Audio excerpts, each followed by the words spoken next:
LA's new DA, George Gascon, sparking a furious backlash from prosecutors there. They say his policies are subverting the rule of law. Here to talk about it, Orange County DA Todd Spitzer. And Todd, welcome to our program. Good morning there. Thank you, Bill. Thank you, Gina. You believe this is part of a national conversation. How so?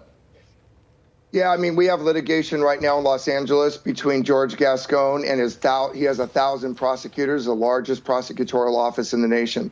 And they're arguing that he came in and he is telling them that I am the king. I'm the elected DA. I won and beat the incumbent. He beat an incumbent, an African-American Democrat female. It wasn't as if the electorate in Los Angeles didn't know what they were doing. There's this argument that somehow they were hoodwinked. I don't believe that for a second. I believe that these progressive politics that have taken over many of our inner cities like Los Angeles, this is happening in Chicago, it's happening in Philadelphia, it's happening in San Francisco.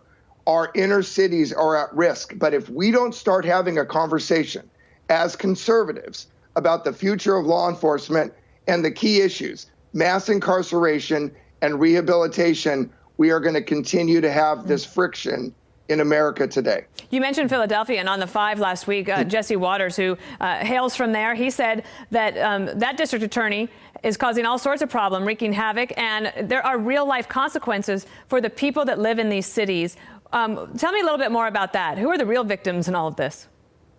Well, in Los Angeles, I was the co-author and campaign manager for California's constitutional amendment that put the victims' rights into the California Constitution. We passed that in 2008. My job as DA is to represent the people of the state of California, but I am the voice for victims in the courtroom. There's no voice for victims today in many of our inner cities, including Los Angeles. When the district attorney is saying, I'm not going to ask for bail, that means he's putting the defendant's rights above the community's right to be protected. When he says, I'm not going to attend parole hearings or the victim on behalf of victims, he is saying, I'm putting the defendant's rights above the victim's rights. So what the LADA prosecutors are saying is their boss is asking them to affect social policy through their ignorance of the law. In other words, don't follow the law in Los Angeles, follow my agenda to advance a social agenda as the elected district attorney of Los Angeles. That can't be. That's not how we do laws in our nation. This is what Gascon said at Christian Science Monitor. I just want to get this in. He said district attorneys are the people's lawyers. You're one of them, right? We're not the lawyer for one group over another. When we're talking about victims, yes, we are there to represent the victim, but we're not there to effect vengeance in the name of one victim, end quote. What does that mean to you?